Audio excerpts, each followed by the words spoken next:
नमस्कार। आज हम कोविड के एक नए रूप पर निम्बस वेरिएंट, जिसे NB.1.1 भी कहते हैं, उस पर थोड़ी गहराई से बात करेंगे।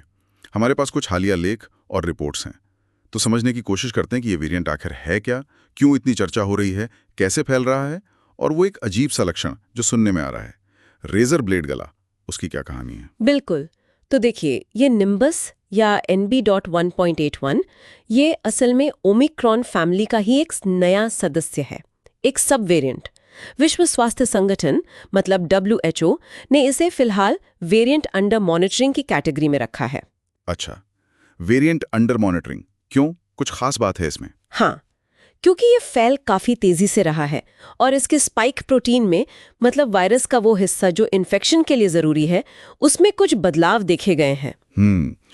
फैलने की रफ्तार कैसी रही है इसकी? मतलब कहाँ से शुरू हुआ, कहाँ तक पहुंचा? ये सबसे पहले इस साल जनवरी 2025 में चीन में पाया गया था और उसके बाद से ये काफी तेजी से फैला। आप अंदाजा लगाइए, अप्रैल 2025 के अंत तक दुनिया भर में जितने कोविड केस थे, उनमें से करीब 10 से 11% इसी वेरिएंट्स के थे। अरे बाप रे, 10-11%? ये तो काफी ज्यादा है। हाँ, जबकि मार्च अप्रैल की शुरुआत में ये सिर्फ 2.5% के आसपास था।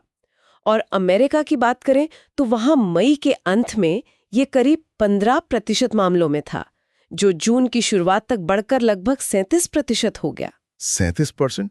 मतलब बहुत तेजी से बढ़ रहा है। तो ये पूर्वी भूमध्य सागर, एशिया, यूरोप, अमेरिका सब जगह पहुंच गया है? हाँ, लगभग। पूर्वी भूमध्य सागर, दक्षिण पूर्व एशिया, पश्चिमी प्रशांत, यूरोप, उत्तरी अमेरिका, इन सब रीजन्स में इसके मामले सामने आए हैं। तो फैलने में तो ये तेज लग रहा है, पर क्या ये ज्यादा खतरनाक भी है? मतलब क्या इससे बीमारी ज्यादा गंभीर हो रही है? ये जानना बहुत जरूरी है। हाँ, ये सबसे अहम सवाल है।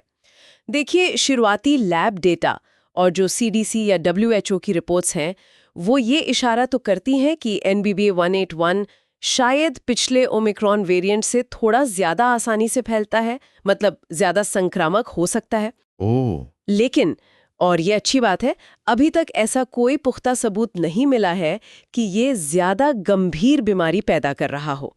मतलब इसकी वजह से अस्पताल में भर्ती होने वाले लोगों की संख्या में या मौतों में कोई खास बढ़ोतरी नहीं देखी गई है। अच्छा। इसीलिए WHO ने भी इसके वैश्विक जोखिम को अभी कम यानी लो ही बताया है। चले, ये तो थोड़ी राहत की बात है कि ये ज्यादा खतरनाक नहीं लग रहा। पर वो जो लक्षण की बात हो रही है, रेजर ब्लेड गला, ये क्या चीज है? कई लोग बता रहे हैं कि गले में भयानक दर्द हो रहा है। हाँ, ये लक्षण काफी चर्चा में है। कई मरीजों में बताया कि गले में बहुत ही ज्यादा असहनीय दर्द महसूस हुआ। उनकी भाषा में कहें तो जैसे रेजर ब्लेड या कांच के टुकड़े निगल लिए हों। बाप रे, सुनने में ही इतना भयानक लग रहा है। तो क्या ये सिर्फ निम्बस में ही हो रहा है? देखिए, ये ध्यान रखना जरूरी है। डॉक्टरों का कहना है कि ऐसा बहुत तेज गले का दर्द होना कोई एकदम नई बात नहीं है या सिर्फ निम्बस की ही पहचान नहीं है। ये लक्षण पहले के कोविड वेरिएंट्स में भी कुछ लोगों में देखा गया है। अच्छा, पहले भी था ये? हाँ, हो सकता है इस बार ये ज्यादा लोगों में दिख रहा हो, या शायद इसलिए ज्यादा ध्यान खींच रहा है क्योंकि ये वाकई बहुत तकलीफदेह है। पर इसे पूरी तरह से नया या अनोखा लक्षण कहना शायद सही नहीं होगा। समझ गया। मतलब दर्द बहुत तेज है, पर ये पहले भी हो सकता था। इसके अलावा और कौन से लक्षण हैं, आम हैं निम्बस के? ज्यादातर लक्षण वही हैं जो हम ओमिक्रॉन के दूसरे वेरिएंट्स में देखते आए हैं, जैसे बुखार, खांसी, नाक बहना या बंद हो जाना, बहुत ज्यादा थकान महसूस होना, सिर दर्द, बदन में दर्द। कुछ लोगों में स्वाद या गंध जाने की शिकायत भी हो सकती है, हालांकि अब शायद उतना कॉमन नहीं है जितना पहले था। और पेट की समस्याएं, जैसे मतली या दस्त? हाँ, कुछ मामलों में वो भी देखे गए हैं। मतली या दस्त भी हो सकते हैं। ठीक है, तो अब आते हैं बचाव और इलाज पर। जो मौजूदा टीके हैं कोविड-19 वाले और जो बूस्टर डोज हैं, वो इस निम्बस पर कितने कारगर हैं? ये एक और अच्छी खबर है।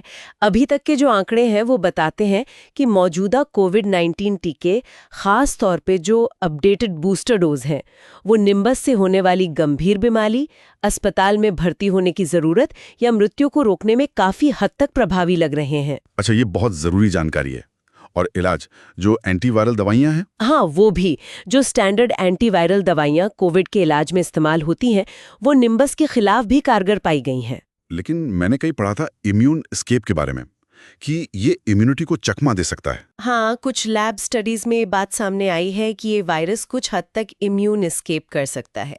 मतलब चाहे वैक्सीन से इम्यूनिटी बनी हो या पिछले इन्फेक्शन से, ये उसे थोड़ा बहुत चकमा दे सकता है। पर अहम बात यह है कि असल दुनिया के आंकड़ों में, मतलब रियल वर्ल्ड डेटा में, वैक्सीन की प्रभावशीलता में कोई बड़ी कमी या गंभीर बीमारी के मामलों में बढ़ोतरी फिलहाल नहीं दिखी है। ठीक है, ये स्पष्ट हो गया। तो फिर लोगों के लिए सलाह क्या है? मान लीजिए किसी को लक्षण महसूस हो रहे हैं, खासकर गले में बहुत तेज दर्द है, तो उन्हें क्या करना चाहिए? सबसे पहली बात, अगर गले में बहुत ज़्यादा दर्द है और साथ में बुखार, खांसी जैसे दूसरे लक्षण भी हैं, तो कोविड टेस्ट ज़रूर करवा लेना चाहिए। हाँ, ताकि पता चल सके कि ये कोविड है या कुछ और, जैसे स्ट्रेप थ्रोट या फ्लू। बिल्कुल। दूसरी बात, टीके और बूस्टर डोज, खासकर अगर कोई हाई रिस्क ग्रुप में आता है, जैसे बुजुर्ग या जिन्हें पहले से कोई गंभीर बीमारी है, तो उन्हें अपने टीके समय पर लगवा लेने चाहिए। और सामान्य सावधानियां? वो तो जारी रखनी ही है। साफ सफाई का ध्यान रखना, हाथों को बार बार धोना, अगर भीड़ वाले जगहों पर जा रहे हैं और ज़रूरी समझें या असहज महसूस करें तो मास्क पहन सकते हैं। और सबसे ज़रूरी, अगर आपको लक्षण है तो खुद को दूसरों से अलग रखें, आइसोलेट करें, ताकि संक्रमण और ना फैले। तो कुल मिलाकर निचोड़ ये निकलता है कि निम्बस ओमिक्रॉन का एक और रूप है जो फैल तेजी से रहा है, इसमें कोई शक नहीं है। लेकिन अभी तक के सबूतों के आधार पर ये पिछले स्ट्रेन से ज्यादा खतरनाक नहीं लग रहा। सही कहा। और वो रेजर ब्लेड गले वाला लक्षण भले ही बहुत तकलीफ दे है, पर वो सिर्फ इसी वेरिएंट का अनोखा लक्षण नहीं है। और सबसे राहत की बात कि टीके और इलाज अभी भी प्रभावी हैं। बिल्कुल। तो घबराने की जरूरत नहीं है, बस सतर्क और सावधान रहने की जरूरत है। हाँ, सतर्कता जरूरी है। और एक बात और सोचने वाली है, देखिए वायरस लगातार बदलते रहते हैं, म्यूटेट करते हैं। तो भले ही अभी निम्बस ज्यादा गंभीर ना लग रहा हो, लेकिन भविष्य में इसमें क्या बदलाव आते हैं या ये और कैसे विकसित होता है, इस पर वैज्ञानिकों की नजर बनी रहेगी। सही बात है। और ये जो रेजर ब्लेड गले वाला लक्षण है, ये असल में कितना कॉमन है, क्यों कुछ लोगों में इतना तीव्र हो रहा है, इस पर भी शायद और रिसर्च हो। तो आगे क्या जानकारी सामने आती है, ये देखना होगा।